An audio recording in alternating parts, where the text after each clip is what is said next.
Dragi braća i sestri Makedonci.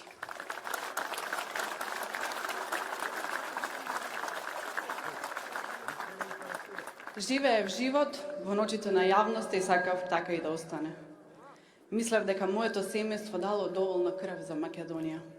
Но јас, како што верувам и секој од нас, секој чесен македонец, не би можел да премолчи кога нечии политички игри му чепкаат во семејството. Зоран Заев го навреди моето семејство. Зоран Заев ги навреди моите дедо и татко. Зоран Заев ме навреди мене, го навреди моето дете. Што јас да му раскажам? Како да ја пренесам личната, семејната историја? Како да го избришам семејното херојство, но и преживеаниот терор на мојот народ? Зар треба го кријам мојот дедо од соседното дете? Потекнувам од семејство кое било директно вклучено во организирањето и борбата за ослободување на Македонија од фашистичкиот окупатор, како и за нејзино самостојување. Раде Јовчевски Корчагин е мој дедо, еден од основачите на двата скопски партизански одреди, кои биле формирани со цел да ја ослободат Македонија од окупаторот.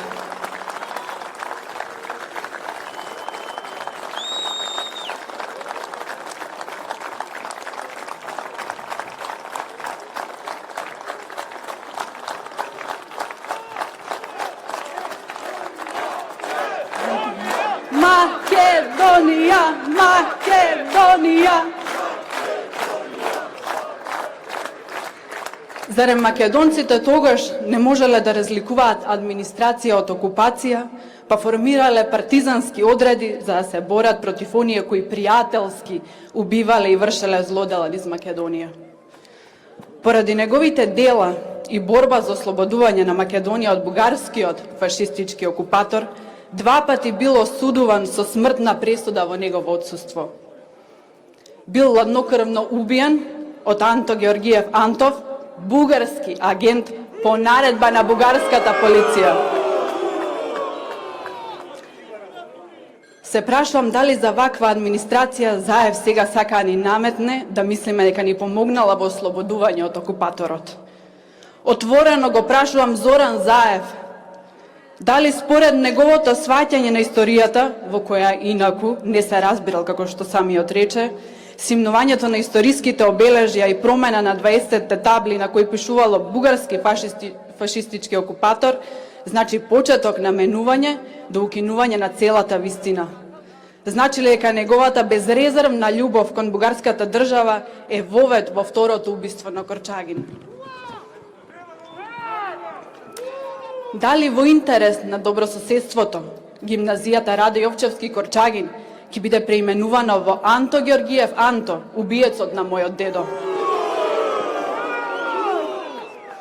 Македонија, македонски народ, македонски јазик, македонска историја, македонски фолклор, македонска култура, македонска држава и република.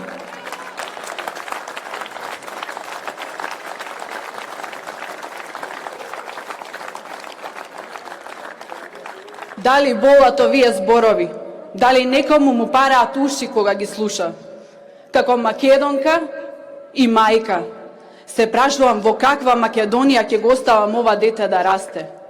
Како ќе му објаснам на ова дете дека еднаш беше една Македонија која имаше историја и луѓе кои ги дадоа животите за неа, ама беше предадена од еден на кој ништо не му беше свето и кој поради своји лични интереси даде се. Народе, излези, спротивстави се, не дозволувај да ти го одземат идентитетот, зашто без него ќе бидеш никој. За на крај, нашиот заеднички Гоце, кој му се обраќа на еден бугарски генерал, еднаш рекол: ние, знаете кои сме ние, селаните, македонското население, народот.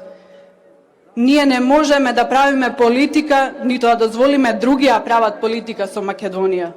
Нашата борба, тоа за нас е живот или смрт. Ние нема да дозволиме други да решаваат дали да живееме или да умреме и кога. Кога да се прави востание ќе реши народот. Нема да дозволиме да ни командувате од тука, но знаете, ние не бареме покровители, а уште помалку господари. Да живее Македонија!